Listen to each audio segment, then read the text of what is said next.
welcome back to Jokey Pants' Bad Taste Solo Reviews. Jokey Pants once again back here. So I know I was supposed to do Octopus 2, and I made a whole thing of like, we're gonna do Octopus 2, and we're gonna have fun with it, because I covered the first one, and... well, it turns out I made a mistake, so bear with me. So it turns out Octopus 2 takes place during July 4th, which I haven't seen it since I was a kid, so did not remember that was the setting for it. So because of that, Octopus 2 will now be placed in July, so we're not doing that one, but we still went into the ocean. We went back to a group of scientists, because god fucking damn it, y'all. I picked this one by random, because it was just in a list of, like, sci-fi movies, like movies that appeared on the Sci-Fi Channel, and I clicked on this one because I was like, oh, that looks like a dumb creature feature, that could work. I had no idea that this was also going to connect. It's like, much like fucking Boa did, our movie today also has a bunch of connections, and it's Phillip J. Roth again!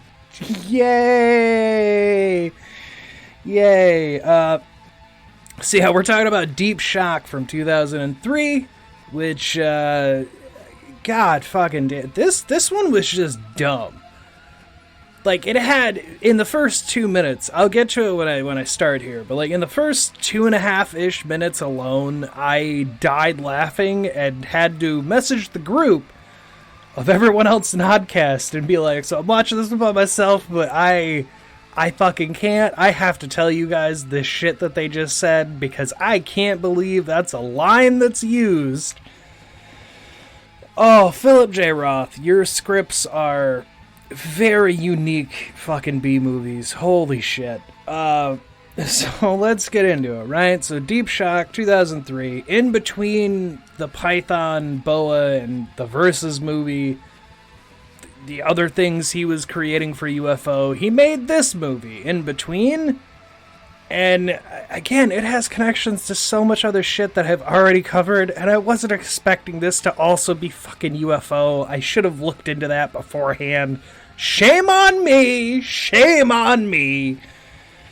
Anyway, so Deep Shock, our first connection is that David Keith, not Keith David, it's a different actor, David Keith, who we saw last time in Sabretooth from 2002 as the big game hunter. He's in this movie as a captain in the military of some kind. I don't know what branch. I don't really know other than he's Captain Rains, because this movie is really bad at, like, doing things that are like, okay, you know this connects to what? Which seems to be a pattern for Mr. Roth. And it also has Mark Shepard, who we last just fucking saw in Boa, and the minute I saw him, I went, son of a bitch.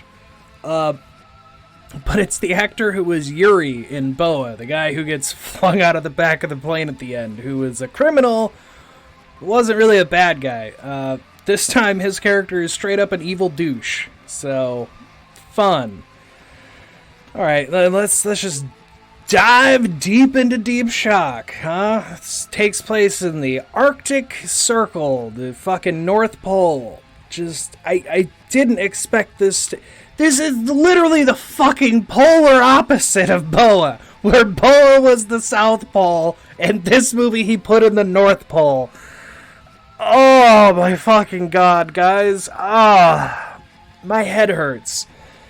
So this movie opens up with the USS Jimmy Carter. And I didn't look up if that's a real submarine. It's probably not, but Phillip was just like, what's the president? Jimmy Carter? Fuck it, that's the name of the submarine. I just, Jesus Christ. But it's this submarine in the Arctic Ocean. And they're just floating around. And 2 minutes and 20 seconds in, I even had to note it, we get this just gem of a B-movie line. What the fuck? To play underwater tag with their subs. Just daring those guys to open up the torpedo. We still do that, sir. That's no fun anymore. It's like going to the prom with your sister. You know nothing's gonna happen. Yeah, that's just well, who says that? Let me tell you, nobody fucking says that shit. But they get a strange transmission. They're having this whole discussion about they used to patrol here for Russian subs, and now it's not fun, and blah, blah, blah. The line we just did is how they describe it. Again, who the fuck says that? But they get a strange transmission, and they think it might be coming from Hubris Research Base, which is just apparently right there at the edge of the Russian border in the Arctic. What a weird place for this submarine to be. We'll find out why in a minute, but it's still just like, what the fuck is this movie? But it doesn't matter because the sub gets EMP'd when they fire a torpedo, because of course something is coming towards them and they don't know what it is, so just fire a fucking torpedo at it, fuck it.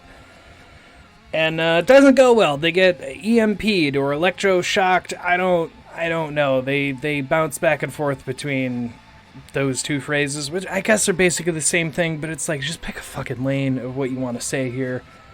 But nobody dies, which I do have some concerns there, because we'll see almost immediately coming up soon that when people get electroshocked by the creature, they get fucking dead, and yet somehow everyone in the submarine's fine because they come back later to do with movie plot.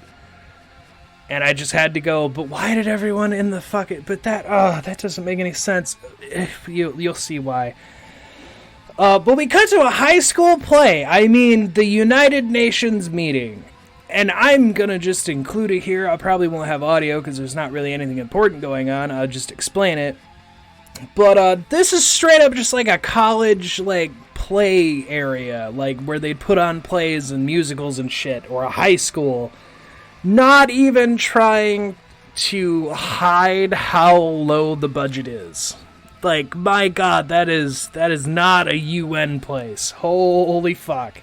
You didn't even try to make it look like it should. Jesus. You see the fucking curtain behind him, for fuck's sake. So anyway, this is where we meet Dr. Chomsky, who, that's our Mark Shepard, who, again, was just in BOA, but here he's Dr. Chomsky, and says that Dr. Fletcher is crazy, that they received a transmission that could be intelligent life. Bullshit, it was just something from the electric shock that somehow also hit the submarine that we saw. It doesn't make any sense, because anyone with a brain would go, but what sent out the electric shock, and then being like, I don't know, and they got a weird transmission before, but fuck it, it's nothing. We're just gonna nuke this thing called the Arctic Rift, that apparently is opened underneath the North Pole and is melting the ice, and they said we have like 50 years, but oh no, it's gonna, later we'll see that changes in the matter of like 2 fucking days. Because science in this movie doesn't fucking make sense. So anyway, they talk about the submarine got attacked. Chomsky gets Fletcher voted out because she's not allowing them to nuke the Arctic Rift to close it, which also is just like, what kind of fucking moronic plot is this? There's a thermal Arctic Rift like thing going on melting the ice, so we're gonna throw nukes at it. And hope that like, what, closes it? And doesn't have the adverse reaction of, like, the nuclear charge accelerating the heat that's coming off? Like, it doesn't make any fucking sense. And you'll see later in the movie doesn't give a fuck about making sense. It's just gonna do some real oddball shit. So anyway, over at the Hubris base,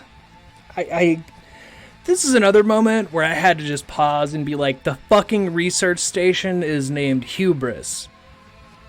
I wonder if hubris will have anything to do with why things go terribly wrong. Oh my fucking God, bad writing. Anyway, at the Hubris research station, we get to meet the lead general scientist, whatever the fuck he is. They say later that he's supposedly like a military leader or something on this base, but I'm like, but he was doing scientific shit, which tells me he was a scientist. And because of how late into the movie that line comes, I'm going to assume that he forgot who the fuck that character really actually was. But he's just listed as Michael. And Michael is real familiar. Because then I fucking realized that's Robert Zacher. Guess what? We're going to mention it again. We mentioned it all of Boa and Pythons 2. And fucking Christ, it comes up again. That's right. Dragon Fighter. Robert Zacher played the scientist in Dragon Fighter who was an evil douche who didn't die till the end of the movie, and I had so many issues with the fact that the most evil character somehow fucking survived till the end. But yeah, so he's back, but he's not going to be there for long because they're going to start sending in nuclear torpedoes to close the rift, because that is what the UN has now voted to do. Pretty sure they would take longer than 24 hours to make that decision, but hey, you know, movie got a movie, and we got to keep it moving, even though this movie's a fucking hour and a half long. This movie's longer than the other ones, but they really rushed the plot as much as they can, and I'm like, why is this movie longer? Would they just jumble through fucking everything? Anyway, one of the commanders on this research station hijacks them launching the probe nuke things, and he's like, no, that'll have adverse reactionary effects, and I'm the only one using my actual brain here. And apparently he knows Dr. Fletcher because he calls her out of the blue, and she said cross-country skiing, but like, I don't know about that, because she's in Maine when we see her again, and she's just like haphazardly skiing, I guess, through some woods, and I'm just like, I don't understand this what's going on here. Anyway, sorry, I this movie fucking hurt my brain more than the other ones, because there are choices where you're just like, what the fuck? Anyway, so he tries to hijack it, and then he gets told no, and then a bunch of armed guards come in and just shoot him 5 times with a shotgun. Which, as my good co-host on the Normal Bad Taste episodes, Paul said, not the smartest idea to just start opening fire in a compressed fucking anything. Like submarine or research station, that's kind of dumb. Which, yes. Because that could, like, you know, cause, if it causes a hole anywhere, that's decompression that'll then cause it to implode. Which we'll see later. Somebody does die that way. Anyway, moving on. So he dies. The nukes get sent out into the fucking water after he's dead, because then everybody's just like, fuck it, send him out. That's our order. And they immediately get EMP'd. And what's that? Oh my god, they don't wait till the halfway point to show the fucking creature this time? Of course, it's one of the worst fucking movies of the ones he's done, where the fucking creature is here almost the entire movie. And we see these, possibly the worst looking eels I have ever fucking seen, and they don't look anything like the cover that I'm gonna have on screen here. They look even worse. And that's fucking saying something. It says, yeah, as you can see, they look fucking terrible. But they shock the fuck out of the lab. Everything goes down. Everyone dies. Which is why I question how the fuck they EMP'd the sub and it didn't electrocute everyone. Because, again, they come back in the end. But they say there's like 27 people in this lab. All of them are dead. They get shocked to death through the lab walls, which is like, sure, it's metal, but I'm pretty sure the fucking submarine is also metal. So, like, I don't understand your logic here, but okay, everyone's fucking dead now. Oh, so yeah. So, they end up getting, they go get Dr. Fletcher, which is where we meet Captain Brains, played by David Keith. He shows up and they're like, we need you to come to Huber's base. There's been something that happened and you were the only other person with advanced knowledge of it, blah, blah, blah. So yeah, they all get on a plane, just like Boa. They get on a plane and they fly out to the fucking base. And there's another cameo here of another character that we saw in another Bad Taste. And in fact, it's one of the solo Bad Tastes that I'd done. Python 1!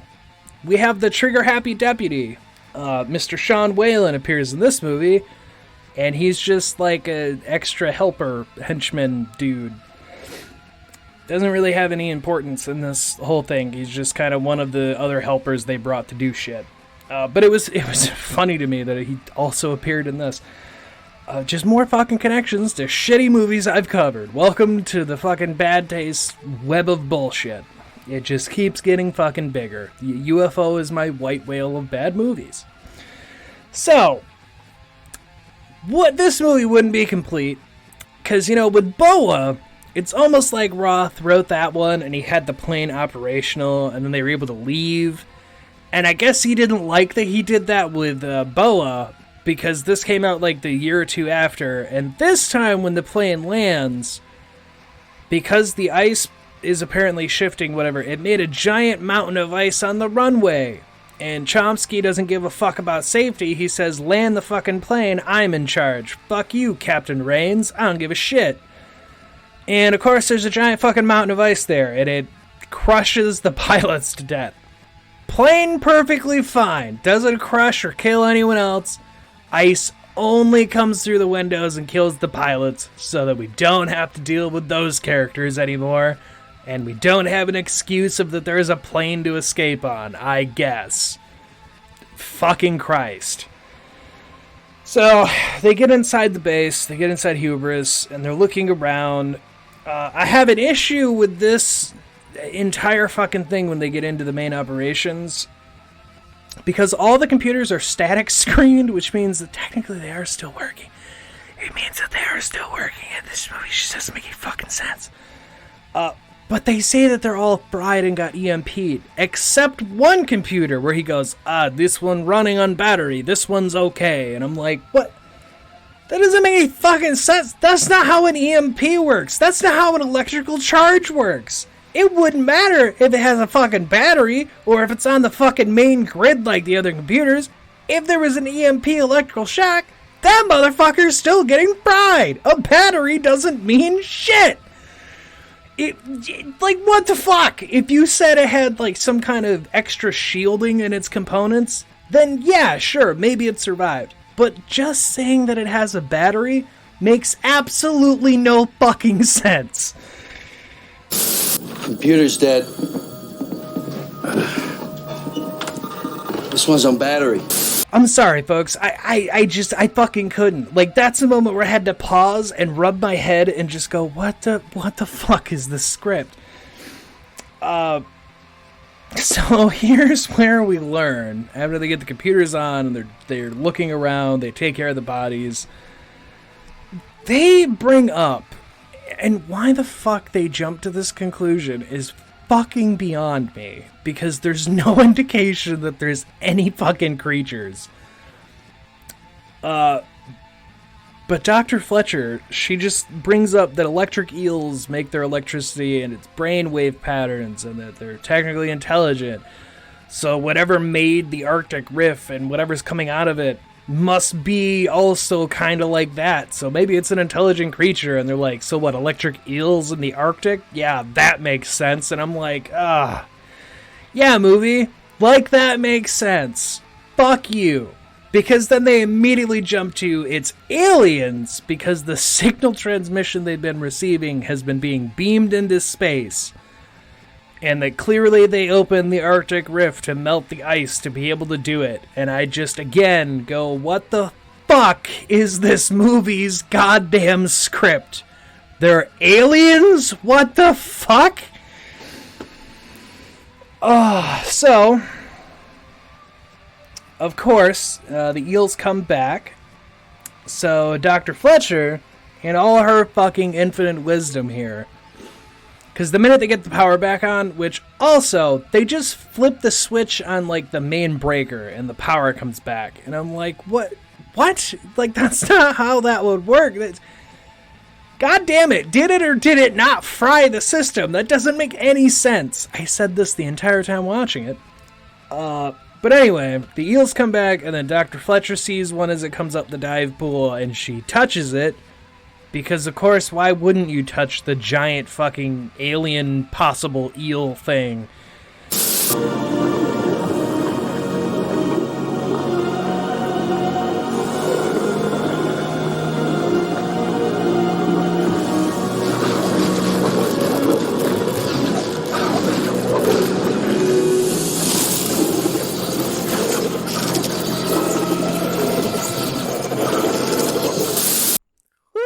Knows. Maybe a cartoon monkey's gonna beat you over the head with a monkey wrench, and you need to go to work tomorrow and just need to recover. But you need the W energy. That's what you need. The only way you're gonna get through. I don't remember what the nightmare juice is called, but if W's smart, they should try to get that and make it a fucking flavor. TM TM TM. You owe me for that one. Actually, no, you could have that one for free. So yeah, go on over to W, show us some love, and let's get on with the movie.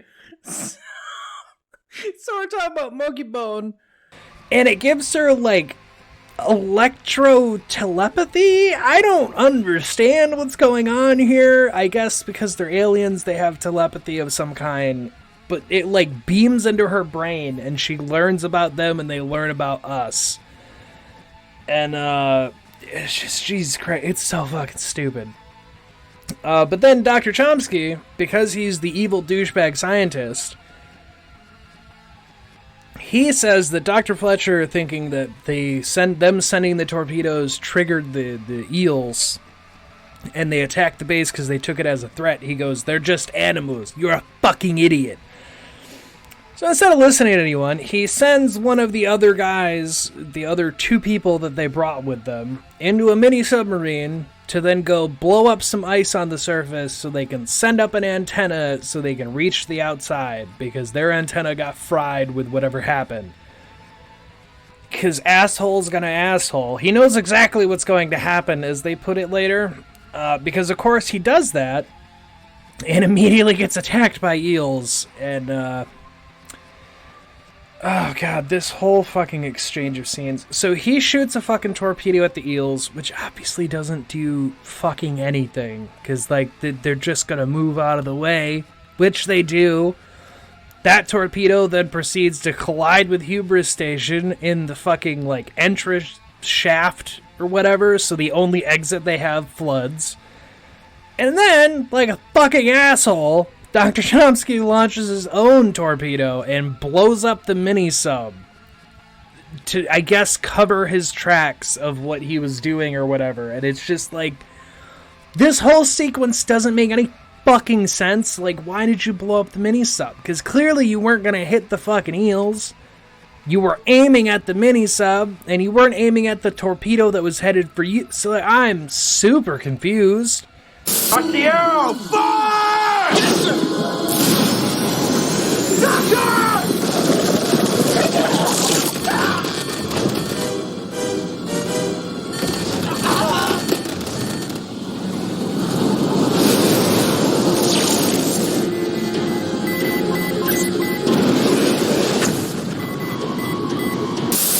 So anyway, that guy's dead. And then they learn that the alien eels were in slumber. And I guess Dr. Fletcher, with her telepathy fucking vision quest thing the eel did to her, she learns that they were in slumber for millions of years and they are aliens.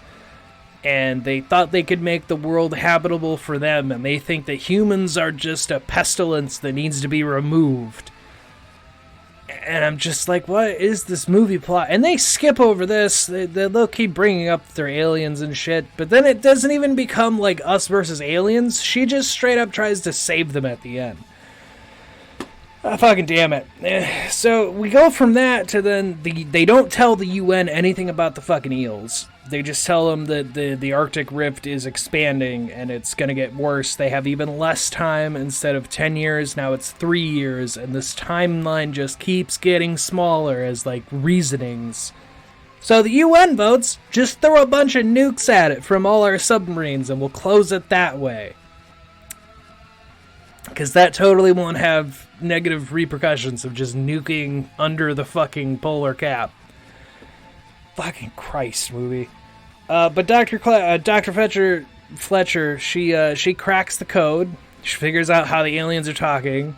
And she tells the eels about the nukes. They get on the little mini sub and she sends out a frequency to them to, hey, these nukes are coming. You gotta get out of here. Guys, I don't know. This movie just bumbles its way through a plot and it's too long for what it is doing. Chomsky gets himself trapped because, of course, he tries sending out torpedoes to piss off the eels because he gets orders from the UN to distract the eels long enough for them to send out the nukes. And the eels immediately come back and just start flooding the facility, shocking the shit out of it. He gets their last fucking extra person killed, gets himself trapped. And then one of the eels comes up the fucking dive hole again, and it has a telepathy moment with Chomsky. And then Fletcher comes up to him, and she's like, "What did you tell them?" He's like, "I didn't tell them anything. Get away from me." And then, of course, like they now know that the nukes are coming. Which, by the way, I had to stop and count how many nukes were on the fucking radar screen. And by my count, there's like 14 or 15 nuclear, like, warhead fucking torpedoes headed towards this rift.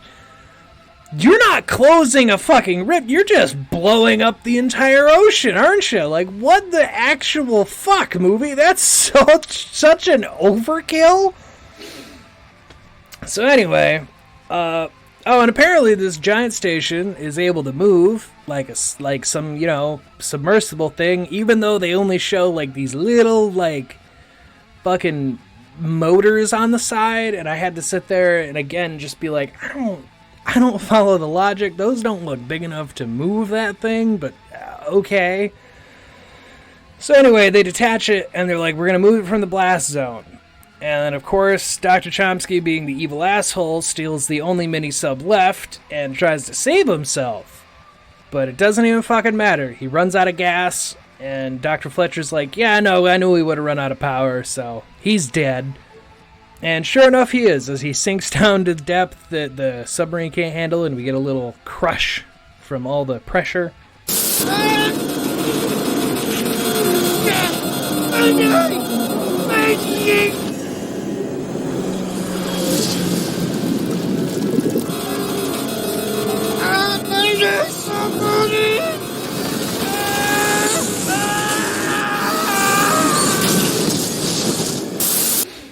And so he's dead. And then they flood the rest of the station, and they let the eels into the station, and they stay in like this bottom research part or whatever the hell. I don't know. This movie just doesn't make any fucking sense no matter how I try to cut it. And because they do that and the eels are electric, the eels power the station and gives them just enough engine to break through the top ice. And they escape, and the eels use the station as a cocoon, as she put it, and they go back into slumber. And the end of the fucking movie is just Dr. Fletcher and Captain Rains testifying against going to that part of the Arctic, and they're like, fine, we'll leave it alone, blah, blah, blah. And because all the eels apparently are in the station sleeping, the Arctic rift is closing and it's not spewing out heat. They are going back to slumber. And that's the end of the movie. Fucking bad. So bad. So, what did we learn here? We've learned that UFO had Phillip J. Roth crank out so many goddamn B-movies, because everything I've covered so far that has had connections to each other were all in the span of 5 years. There's a lot of fucking movies in that time, folks. So anyway, next time, I'd say what the next one's going to be, but I haven't fully decided what the next one will be. There's one movie specifically I'm going to try to find and watch. Hopefully it'll be Snake-Headed Terror, because I've been trying to get that one. And I know it's available places if you want to buy it, but I'm just like, I don't want to do that. Because everywhere I could buy it, I'm just like, I don't want to pay for it. The movie's not worth paying for. It's a dumb, fun B-movie, but then I don't want to own it. And I also don't want to just buy it for like $4 for 24 hours or whatever. Regardless, Snake-Headed Terror should be the next one, but we'll see. That might change. So until next time, let's always remember the rules. Don't dump chemicals in the water. Don't dump chemicals in the sewers. Don't prank your friends as a serial killer. Don't bury the dead under the road because they will come back for vengeance and fucking murder your ass. And also don't ever, ever, ever betray the puppets because we've seen how that went for every one of the first 5 goddamn movies. They'll fucking kill you. But until next time, I'm Jokey Pants signing off. Bye-bye. Have fun. Stay on. Follow us at Oddcast and oddcastmedia@gmail.com. Goodbye. I wish I'd frozen to death. Instead, I think freezing to death would be better than watching that fucking movie again. I'm gonna be totally honest. To tell the committee what has happened. What has happened? What? Besides being attacked by electric eels? Fuck!